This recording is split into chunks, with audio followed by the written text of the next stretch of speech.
Prime time में आप सभी का स्वागत है। मैं हूं आपके साथ नीरू शर्मा। प्राइम टाइम में आगे बढ़ने से पहले आइए नजर डालते हैं इस वक्त की प्रमुख सुर्खियों पर। नेशनल कॉन्फ्रेंस के उपाध्यक्ष द्वारा बांदीपुरा जिले के सुंबुल शहर में किया गया एक सम्मेलन का आयोजन। कहा, जम्मू कश्मीर में कहीं भी सामान्य स्थिति नजर नहीं आ रही।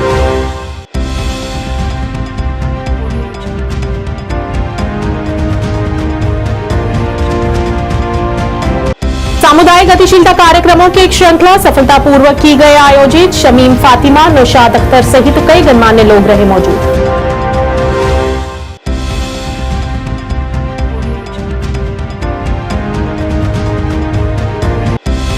राजौरी मुठभेड़ के बाद अब सेना और पुलिस बरत रही चौकसी और जगह जगह वाहनों को रोककर ली जा रही तलाशी।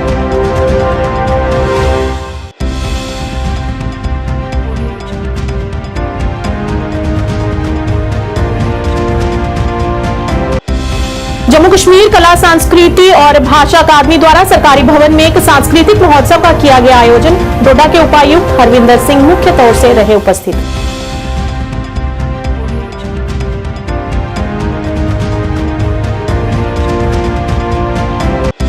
झिड़ी मेला 26 से होगा शुरू और की जा रही तैयारियां और सुरक्षा के भी किए गए कड़े प्रबंध।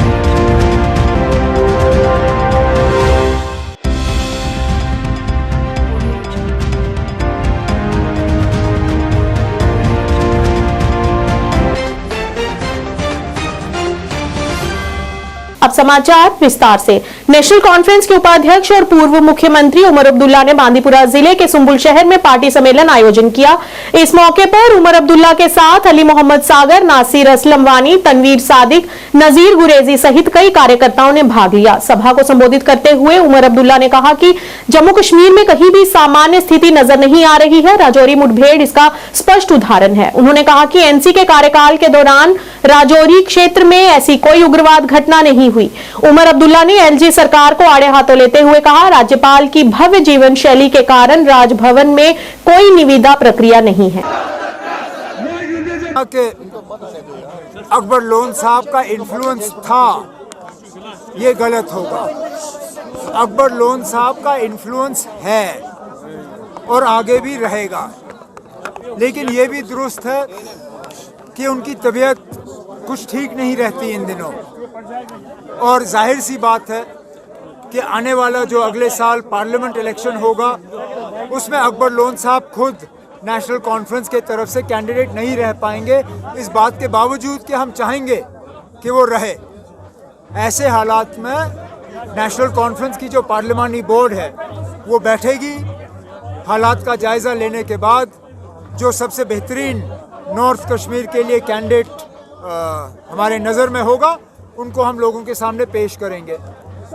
उन्होंने कहाँ से शुरू किया? नहीं ना, सियासत उनकी कहाँ से शुरू हुई? पीडीपी से। तो जहाँ वो एक इल्ज़ाम रिवायती पार्टियों के खिलाफ लगा रहे हैं, वहाँ अपने खिलाफ भी इल्ज़ाम लग रहा है। वो पहले खुद माफ़ी मांगे, फिर हमसे सफाई मांगे। कहीं पे नॉर्मलसी नहीं है। राजौरी में नॉर्मलसी थी। राजौरी को काफ़ी हद तक हमने मिलिटेंसी से बिल्कुल आज़ाद कर दिया था। मुझे याद नहीं है कि मेरे दौरे हुकूमत में राजौरी ज़िले में इस तरह का कोई एनकाउंटर हुआ होगा। जब आप राजौरी की बात करते हो, जब आप कुकरनाग की बात करते हो, जब आप नॉर्थ कश्मीर की बात करते हो, तो जगह जगह हमें इस तरह के एनकाउंटर जो हैं वो नज़र आते हैं। दिन दहाड़े श्रीनगर में फायरिंग। आज भी हमारा एक बहादुर पुलिस का अफसर वो श्रीनगर में अस्पताल में अपनी जान की लड़ाई लड़ रहा है। जो भी आज नॉर्मलसी का दावा कर रहे हैं वो न सिर्फ अपने आप को धोखे में रख रहे हैं बल्कि मुल्क के लोगों को धोखा दे रहे हैं। नॉर्मलसी है नहीं जम्मू कश्मीर में। सामुदायिक गतिशीलता कार्यक्रमों की एक श्रृंखला सफलतापूर्वक आयोजित की गई। इस मौके पर शमीम फातिमा और नौशाद अख्तर रही मुख्य तौर से उपस्थित। मुख्तार हुसैन शाह के नेतृत्व में जोनल शिक्षा अधिकारी सुरनकोट की समर्पित टीम द्वारा आयोजित किए गए कार्यक्रमों में डीआरजी सदस्यों द्वारा व्यवहारिक चर्चा की गई। इन चर्चाओं ने एसएमसी समितियों की महत्वपूर्ण भूमिका का पता लगाया और समग्र शिक्षा और एनईपी 2020 के दिशा निर्देशों के अनुरूप गुणवत्तापूर्ण शिक्षा सुनिश्चित करने करने के महत्व को रेखांकित किया। सामाजिक कार्यकर्ताओं और एसएमसी सदस्यों द्वारा साझा किए गए मूल्यवान दृष्टिकोण के माध्यम से शैक्षिक विकास के लिए समुदाय की प्रतिबद्धता को और मजबूत किया गया। मंच पे बैठे हुए सरपंच बशीर साहब, मेरे कोलीग इकबाल खान साहब, सफदर शाह साहब, मुख्तार सिंह शाह साहब, या जितने भी कम्युनिटी टीचिंग कम्युनिटी से तल्लुक़ रखने वाले मेरी बहनें, मेरे भाई तशरीफ फरमा हुए हैं इस कम्युनिटी मोबिलाइजेशन प्रोग्राम को आगे बढ़ाने के लिए। कदीर साहब खासकर हमारे इस प्रोग्राम में पेश रहे हैं। जब तक इन्होंने कहा कि हम कम्युनिटी मोबिलाइजेशन प्रोग्राम ऑर्गेनाइज करने जा रहे हैं, जब तक कम्युनिटी इन्वॉल्व नहीं होगी तब तक जितनी भी ये स्कीमें ये बेसूद हैं। मेरे ख्याल से, मेरी अपनी सोच के मुताबिक इसमें कोई आउटपुट निकलने वाली नहीं है जब तक कम्युनिटी खुद इन्वॉल्व नहीं होगी। आज भी आप देखें, हमने हर स्कूल में हर टीचर बेबस है, टीचर के पास कोई ऐसा औजार नहीं है, कोई उसके पास और कोई ऐसा आला ध्यान न दिया। यहाँ हम अगर वक्त गुजार रहे हैं गफलत में, तो ये हमारे लिए, हमारे बच्चों के लिए बेहतर नहीं है। इसलिए हमें उठना है और हमें अपने हुक्मरान की बात को मानना है, हमें गवर्नमेंट की बात को मानना है, हमें हुकूमत की बात को मानना है और हुकूमत के आर्डर को फॉलो करते हुए हमने अपने समाज को चार लगाने हैं। जिस तरीके से हुकूमत वक्त ने हमें हर चीज से पैरास्ता किया है, बहुत सारी स्कीमें हमारे लिए, हमारे समाज के लिए और हमारे बच्चों के लिए रखी हैं। उन स्कीमों का फायदा हमने उठाना है और इन नौनिहाल बच्चों तक उन स्कीमों को पहुंचाने की कोशिश करनी है और इन बच्चों को इल्म से और इल्म के जेवर से आरास्ता करके मुल्क के सामने लाना है, ताकि हमारा मुल्क पूरी दुनिया में सफ़े अव्वल पर रहे। हमारे मुल्क का अलम जो है, हमारे मुल्क का राजौरी मुठभेड़ के बाद अब सेना और पुलिस पूरी तरह से बरत रही है चौकसी, जिसके मद्देनजर श्रीनगर में अब वाहनों की ली जा रही है तलाशी। श्रीनगर में आज वाहनों और बाइकों को रोका गया और जांच की गई। एक सेना प्रमुख ने कहा कि राजौरी पुंछ क्षेत्र में लगभग 20 आतंकवादी अभी भी सक्रिय हो सकते हैं और हो सकता है कि इसका असर कश्मीर पर भी पड़े।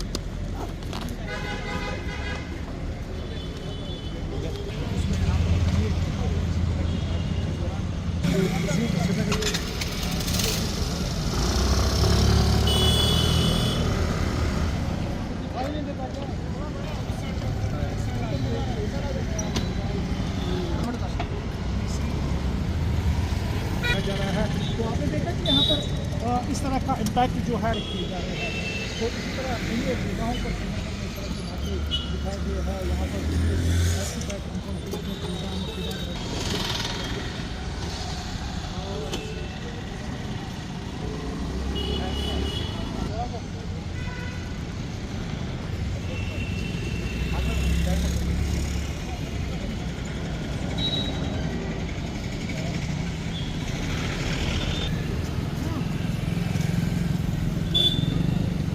जम्मू कश्मीर कला संस्कृति और भाषा अकादमी द्वारा यहां सरकारी भवन में एक सांस्कृतिक महोत्सव का आयोजन किया गया। JKAACL द्वारा पूरे जम्मू कश्मीर में आयोजित किए जा रहे सांस्कृतिक महोत्सवों की श्रृंखला का एक हिस्सा रहा।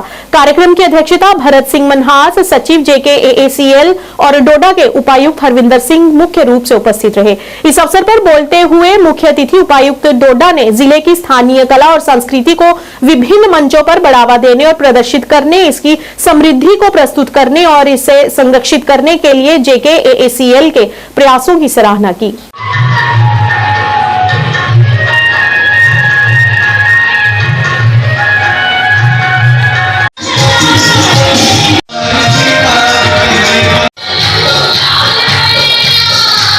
फिक्सिंग लेकिन अल्टीमेटली डिसाइड हो गया और आज हमने ये प्रोग्राम आपके बीच में लाया है। कोशिश इस फेस्टिवल के थ्रू ये है कि जो भी हमारा रीजनल कल्चर है उसको हम प्रमोट करें और यूथ स्पेशली जो हायर सेकेंडरी के बच्चे हैं, आप देखिए आज हमारे 3 हायर सेकेंडरी के बच्चे ने इसमें पार्टिसिपेट किया है, तो उनको एक प्लेटफॉर्म प्रोवाइड करना, उस टैलेंट को एक अपॉर्चुनिटी देना कि वहाँ आकर वो एक तो जो उनकी एक हेजिटेशन सी रहती है अपने टैलेंट के बारे में, मतलब किसी भी बच्चे को अपने टैलेंट का पूरा वो असेसमेंट नहीं होता है कि वो उसमें कितना टैलेंट है, तो जब इस तरह की प्लेटफॉर्म उसको मिलती है तो वहाँ पे वो जब प्रेजेंट करता है तो जो लोग उसके इर्द गिर्द होते हैं वो दूसरे लोग वो उसको जब पसंद करते हैं, अप्रिशिएट करते हैं, तो उसका वो है हौसला अफजाई होती है बच्चे की और वो उसका टैलेंट जो है उभरता है। तो उसको उभारना, उसको सामने लाना, एक अपॉर्चुनिटी क्रिएट करना, एक मौका ऐसा जहाँ पे ये यूथ को अपॉर्चुनिटी दी जाए, तो वो है। और दूसरा आप देखिए जो हमारे फोक डांसेस हैं यहाँ के, उनको भी हमने प्रेजेंट करने की कोशिश की है, लोकल आर्टिस्ट को एडजस्ट करने की कोशिश की है, तो इसी प्रयास में ये प्रोग्राम बहुत सारे लोग हम देख रहे हैं, पूरी कोशिश करेंगे। यहाँ गर्मियों में हम ज़्यादा प्रोग्राम नहीं कर पाए, लेकिन मैं मतलब प्रोग्राम करके दिखाना चाहता हूँ, बोलने से मेरा हमेशा विश्वास है एक्शन पे। आप देखेंगे मार्च तक हम क्या करते हैं, आप भी यहाँ हैं, हम भी यहाँ हैं, तो किस तरह का प्रोग्राम हम हर एरिया में जाएंगे, हर इलाके में जाएंगे, हर रिमोट एरिया में जाएंगे। और मेरी कोशिश है कि पहले तो मेरा प्रेफरेंस रहेगा लोकल आर्टिस्ट कि उनको अपॉर्चुनिटी दी जाए और फिर उसमें आइडेंटिफाई करके नेक्स्ट लेवल पे अपॉर्चुनिटी देंगे। ये हमारा प्लान है। हर वर्ष कार्तिक मास की पूर्णिमा को झिड़ी मेले का आयोजन किया जाता है और इस वर्ष भी झिड़ी मेले को लेकर तैयारियां बड़ी जोरों शोरों पर है और अब श्रद्धालुओं की सुरक्षा को भी ध्यान में रखते हुए सुरक्षा के कड़े प्रबंध किए जा रहे हैं। इस मंदिर में श्रद्धालुओं की बड़ी आस्था है। ऐसा माना जाता है कि यहाँ पर स्वयं बाबा जित्तो जो मां वैष्णो देवी के उपासक थे और कन्या रूप में उनके साथ स्वयं माता वैष्णो विराजमान है। बुआ दादी अपने पिता के साथ 5 साल की कन्या के अवतार में इसी जगह पिता के साथ सती हुई थी और बाबा जी के रहने वाले गारकोट के गांव के किसान थे। प्रतिदिन माता वैष्णो की आराधना करने, भक्ति करने वो प्रतिदिन जाते रहे। 12 साल तक उन्होंने तपस्या की। 12 साल के बाद माँ वैष्णो भगवती का रूप धारण के बाल कन्या के अवतार में दर्शन देते हैं, बातचीत होती है। उनको पूछते हैं आपसे क्या चाहिए। बाबा जी कहते हैं माँ मुझे कुछ नहीं चाहिए, जिस कन्या के अवतार में आपने मुझे दर्शन दिए हैं साक्षात आपने हमारे साथ रहना होगा। और दूसरा एक हमारे गारकोट में पानी नहीं है। जो बाबा जी प्रतिदिन माता वैष्णो की भक्ति करने जाते थे तो माता वैष्णो जो चरणों से जलधारा थी उससे वो स्नान करके माता वैष्णो के दर्शन करते थे।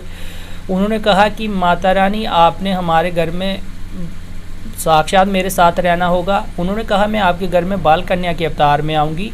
लोगों को पता होगा कि इनके घर में पुत्री है, आपको पता होगा कि माता वैष्णो है। उन्होंने कहा ठीक है। उन्होंने कहा कि जो जलधारा की बात कर रहे हैं वो जलधारा वो बाल गंगा जिसको कहते हैं वो बाबा जी के उधर से गुजरती हुई गारकोट गांव से नीचे निकलती हुई आती है। और बाबा जी प्रतिदिन आपने जो पूजा पाठ घर से ही करने लगे। कुछ समय बीतने के बाद उनके घर में अवतार में हुई। बाबा जी ने उनकी परवरिश की।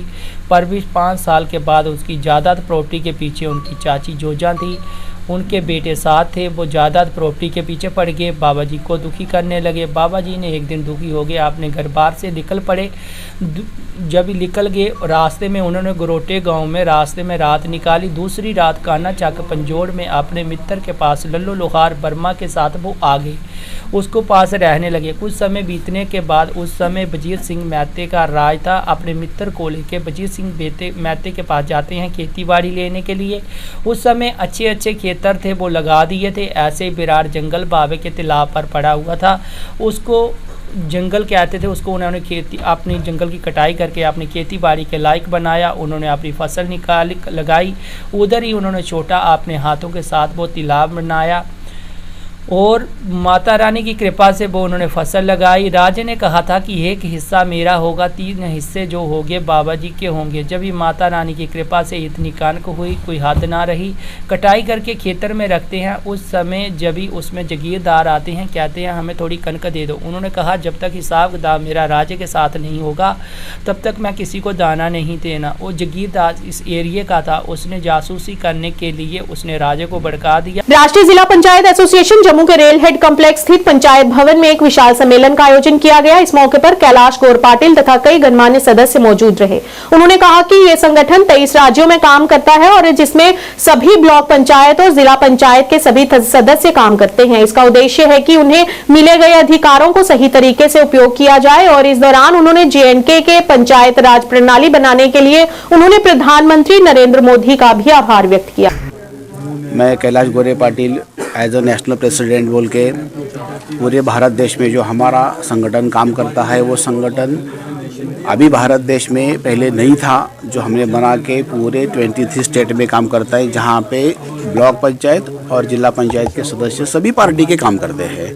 तो बेसिकली इस एसोसिएशन का मकसद यही रहा कि लगभग पूरे देश में यही देखना पड़ रहा है कि जो हमारे चेयरपर्सन वहाँ पे बैठे हैं, तो उस चेयरपर्सन को जितने सारे अधिकार गवर्नमेंट ने दिए थे, जो कॉन्स्टिट्यूशन ये दिए थे, वो अधिकार ऑन पेपर पे है, लेकिन जब उनको यूटिलाइज करने की बारी आती है तो ब्यूरोक्रेट्स उनको की बहुत सारे अलग अलग स्टेप पे काट देते हैं। अभी यहाँ आके जो मुझे बहुत खुशी हो गई, मैं हमारे प्रधानमंत्री नरेंद्र भाई मोदी जी का बहुत बहुत आभारी, क्योंकि पहली बार जो JNK में पंचायत राज सिस्टम बन गई, जो पहले हमारे यहाँ के चेयरमैन बन गए, तो उनका भी मैं बहुत बहुत स्वागत करता हूँ।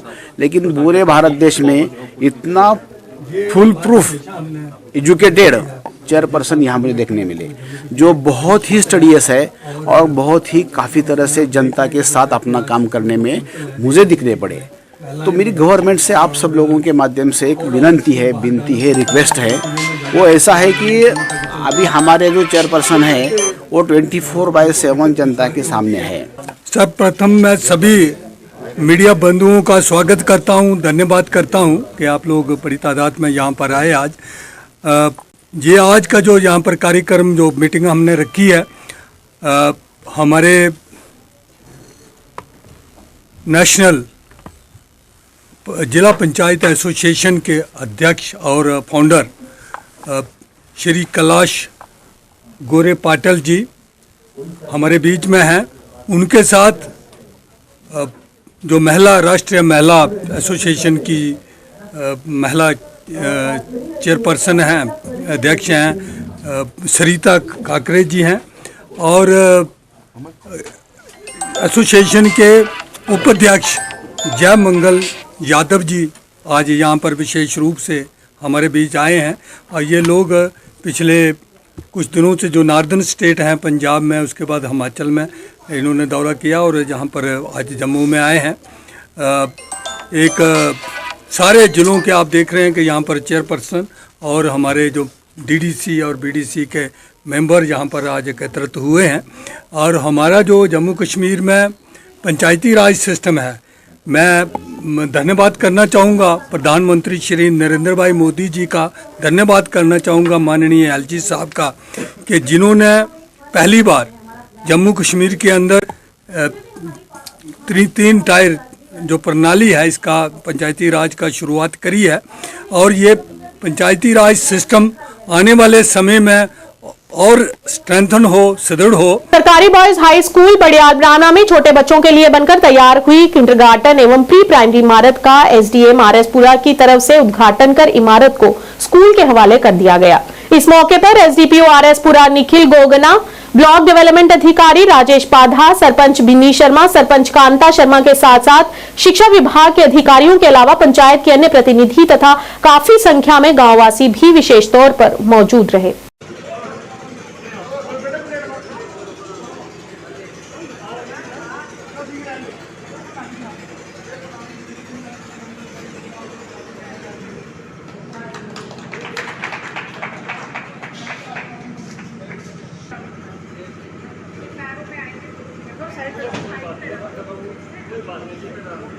आज हम ये पंचायत बडियाल ब्राह्मणा में हैं। यहाँ पे हमने एक जो स्कूल है किंडरगार्टन स्कूल उसका इनाग्रेशन किया है, जो कि एक बहुत ही अच्छी जो है पंचायत की तरफ से पहल है। जो ये स्कूल यहाँ बनाया गया है, जो छोटे बच्चे हैं वो यहाँ पे आएंगे, साथ ही साथ पढ़ाई के साथ साथ वो खेलकूद भी करेंगे।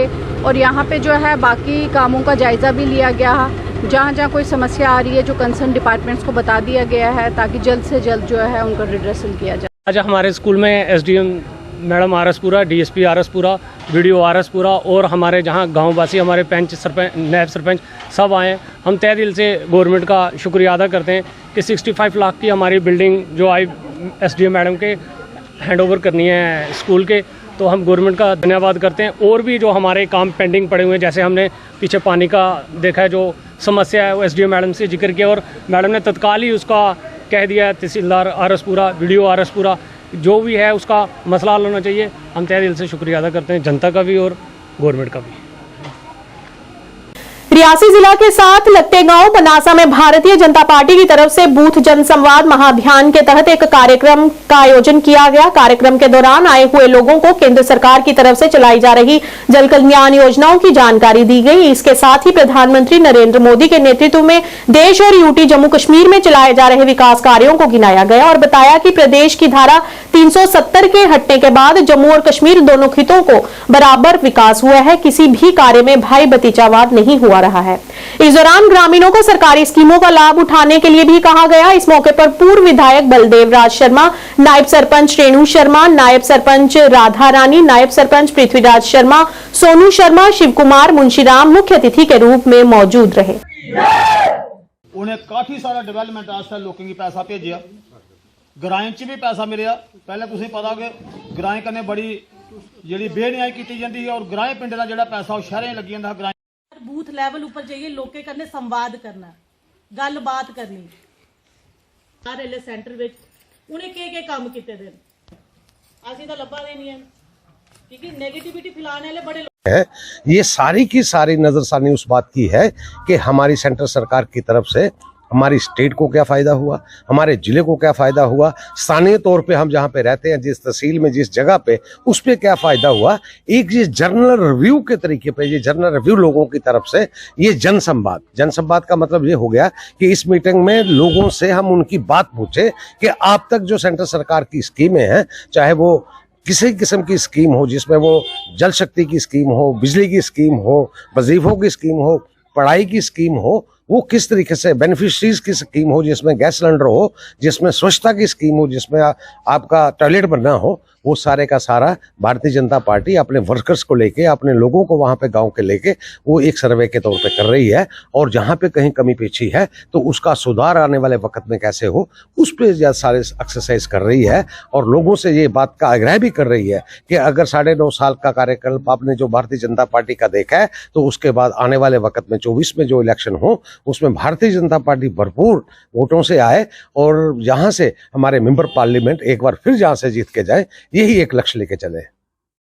देखिए, भारतीय जनता पार्टी की तरफ से एक महाअभियान शुरू किया गया है, जिसका नाम है बूथ जनसंवाद महाअभियान। इस अभियान के अंतर्गत जो हमारे बीजेपी के कार्यकर्ता हैं, उनको एक जिम्मेवारी दी गई है कि हमने जनता के बीच जाकर बूथ लेवल पे लोगों के साथ बातचीत करनी है, उनके साथ संवाद करना है और सेंटर की तरफ से जितनी की भी स्कीमें आई हुई हैं उनके ऊपर डिस्कस करना है। और 9.5 सालों में भारतीय जनता पार्टी ने जितने भी काम किए हैं उसके साथ हमने लोगों को रूबरू करवाना है। तो मेन उद्देश्य इस कार्यक्रम का यही था। और उनकी जो समस्याएं हैं, क्योंकि कुछ लोग जो है किसी चीज़ से वंचित भी रह जाते हैं, कुछ स्कीमों से, क्योंकि उनको नॉलेज नहीं होता है, लोग अवेयर नहीं होते हैं, जब वहाँ के पंचिस सरपंचिस के साथ उनका इतना टाई अप नहीं रहता है। तो हमारा मेन उद्देश्य यही था कि उन लोगों तक पहुँचा जाए। एक सिंगल घर या एक सिंगल व्यक्ति जो छूट गया है उन स्कीमों से, तो उन तक भी हम पहुंचने की कोशिश कर रहे हैं और उनसे बातचीत कर रहे हैं कि उन्हें क्या लाभ हुए हैं या क्या लाभ उन तक नहीं पहुंचे हैं। जिस तरह से आपने बात में रखा है कि 370 हटने के बाद आतंक दूरू अनंतनाग में निवर्तमान एमसी अध्यक्ष मोहम्मद इकबाल जहांगीर और कार्यकारी अधिकारी इरफान अहमद और जीएम डार द्वारा एक बैठक का आयोजन किया गया। इस अवसर पर कर्मचारियों का एक समूह भी उपस्थित रहा। उन्होंने कहा कि दूरू वीरिंग नगरपालिका समिति का मुख्य उद्देश्य सभी लंबित कार्यों को जल्द से जल्द पूरा कर और अपने काम के प्रति लक्ष्य की प्राप्ति करना है। तो मैंने बड़ा गाड़ी लगा दी गई। तो सबसे पहले जो हमने काम किया, हमारा कोई कंसेप्ट हर महीने जो अपने हमारे रिलेटेड जो सेक्शन हेड से उनसे मीटिंग लेते हैं। कभी कभी हम जो हमारे एडमिनिस्ट्रेटिव सेक्टोरियल अफसर है उनसे भी मीटिंग लेते हैं, चाहे इंजीनियरिंग है चाहे बाकी है, मीटिंग लेते हैं कि गेट टुगेदर किस तरीके से डूरू वेरीनाग की डेवलपमेंट चल रही है। तो इस वक्त तक जो हमारे तकरीबन 5 साल होने को जा रहे हैं, तो उसमें म्यूनसिपल कमेटी डूरू वेरीनाग का जो अहम रोल रहा है वो हर सेक्टर में रहा है। चाहे वो डेवलपमेंटल सेक्टर देखेंगे, चाहे वो कोविड-19 का सेक्टर देखेंगे, चाहे वो जो भी डायरेक्शन के एडमिनिस्ट्रेटिव सेक्रेटरीज है, प्रिंसिपल सेक्रेटरीज है, उनका शुक्रिया अदा करना चाहता हूँ कि डूरू को अच्छी निगाह से देख रहे हो। डूरू एक मैप पे आजकल आया।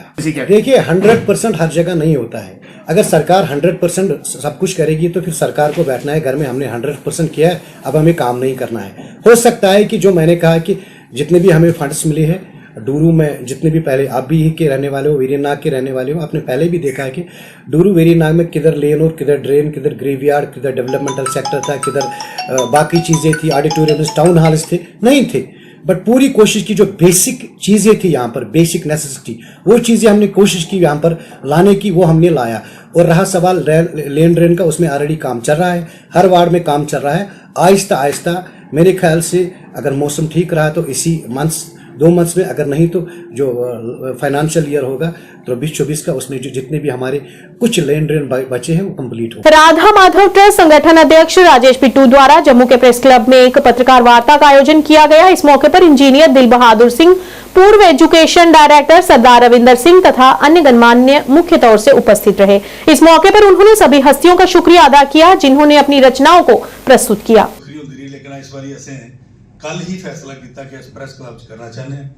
आज के विशेष अतिथि साढ़े श्रीमान इंजीनियर दिल बहादुर सिंह जी आए हैं और श्रीमान सरदार बहादुर सरदार रविंदर सिंह जी जो पूर्व साढ़े डायरेक्टर एजुकेशन दे दिन, और रोटरी क्लब के सैकटरी सरदार जसविंदर सिंह कुप्पू जो ट्रस्टी भी हैं इस ट्रस्ट के, चरणजीत सिंह जी रैना जोड़े कि साढ़े पूर्व डायरेक्टर ने सिटी एंड कोऑपरेटिव बैंक के, और मेरे परिवार के बड़े ने, श्री टी.के. शर्मा जी जो को कन्वीनियर ने, श्री गई जी हमारे साढ़े अंतर्राष्ट्रीय हिंदू महासभा के प्रदेश अध्यक्ष ने, Shri Abdul. Second J&K girls battalion NCC Jammu government women college parade Jammu द्वारा बाल आश्रम वेद मंदिर पाठशाला अम्फला जम्मू में एनसीसी डे का जश्न मनाया गया। इस मौके पर कई रंगारंग कार्यक्रम भी प्रस्तुत किए गए। मेरा नाम कैडेट अन्वेषा शर्मा है। I am from 2 J&K girls battalion TCW parade ground Jammu. तो आज हम NCC डे सेलिब्रेट कर रहे हैं। सबका अलग अलग तरीका होता है NCC डे सेलिब्रेट करने का, तो हमने सोचा हम कुछ अलग करते हैं। तो आज हम यहाँ पे ऑर्फनेज में आए हैं इन बच्चों के साथ अपना NCC डे सेलिब्रेट करने के लिए, और हमने एक कल्चरल आइटम प्रिपेयर की है जो कि हम इन बच्चों को दिखा रहे हैं, और उसके बाद हम कुछ डोनेशंस हैं जो लाए हैं अपने साथ, जो कि इन बच्चों को हम देंगे। Thank you. Jai Hind everyone, myself junior under officer Bhumi Khajuria from 2 J&K girls battalion and GCW parade ground. Sir आज हम यहाँ पे अपना NCC डे सेलिब्रेट करने आए हैं इन छोटे बच्चों के साथ, और मेरा यही कहना रहेगा कि आज सिर्फ NCC डे हम इनके साथ सेलिब्रेट करने आए हैं। वैसे ही मेरा एक मैसेज रहेगा टू द सोसाइटी कि अगर आप अपने छोटे बर्थडेज या कोई भी इवेंट है वो इन बच्चों के साथ आके सेलिब्रेट करें, ताकि इनको भी एक हैप्पीनेस मिले, और जितनी डोनेशन हो सके वो इनको दीजिए ताकि इनकी जितनी हेल्प हो सके वो हम कर सकें। जय हिंद। राष्ट्रीय ध्वज निर्माणाधीन मिनी सचिवालय भवन परिसर के सामने 114 फीट से अधिक ऊंचाई पर फहराया गया। इस अवसर पर बड़ी संख्या में पंचों, सरपंचों के साथ साथ निर्धारित क्षेत्र के पंचों ने भाग लिया और भाजपा सरकार का आभार जताया। और भाजपा नेता एवं DDC मुख्यालय मेंढर इंजीनियर वाजिद बशीर खान टिक्कू ने कहा कि 9 साल तक भाजपा की सरकार ने केंद्र शासित प्रदेश जम्मू कश्मीर में बड़े पैमाने पर निर्माण और विकास कार्य किए। अंत में इंजीनियर वाजिद बशीर खान टिक्कू ने लोगों का आभार जताया और क्षेत्रवासियों को आश्वासन दिया कि यहां के लोगों को सभी बुनियादी सुविधाएं समय समय पर उपलब्ध होंगी और उन्हें कठिनाइयों का सामना कतई नहीं करना पड़ेगा।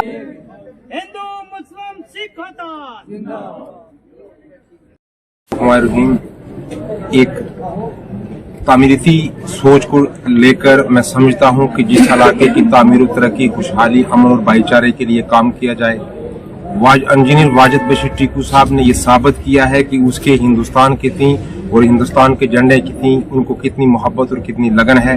अपनी बेबाक आवाज के लिए वो जाने जाते हैं और एक मरतबा फिर उन्होंने इस सरजमीन मेहंडर, सरजमीन चमनस्तान, जो मिनी सेक्रेटरीज इसके सामने 110 फीट का एक लंबा चौड़ा जो एक टावर, जिसके ऊपर जो है हिंदुस्तान का परचम जो है वो इस मेहंडर की वादियों में लहराएगा।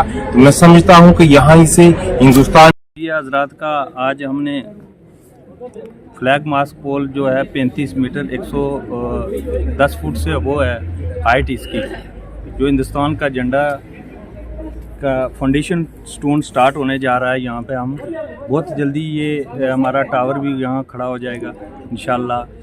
और 110 फुट हाइट है इसकी हिंदुस्तान के झंडे की। 70 फुट जो है आर्मी वालों ने हमारे जो पुंछ में 70 फीट हाइट का वो उन्होंने लगाया है। प्राइम टाइम के आज के इस अंक में इतना ही। नया अंक लेकर फिर हाजिर होंगे, तब तक के लिए दीजिए इजाजत। नमस्कार।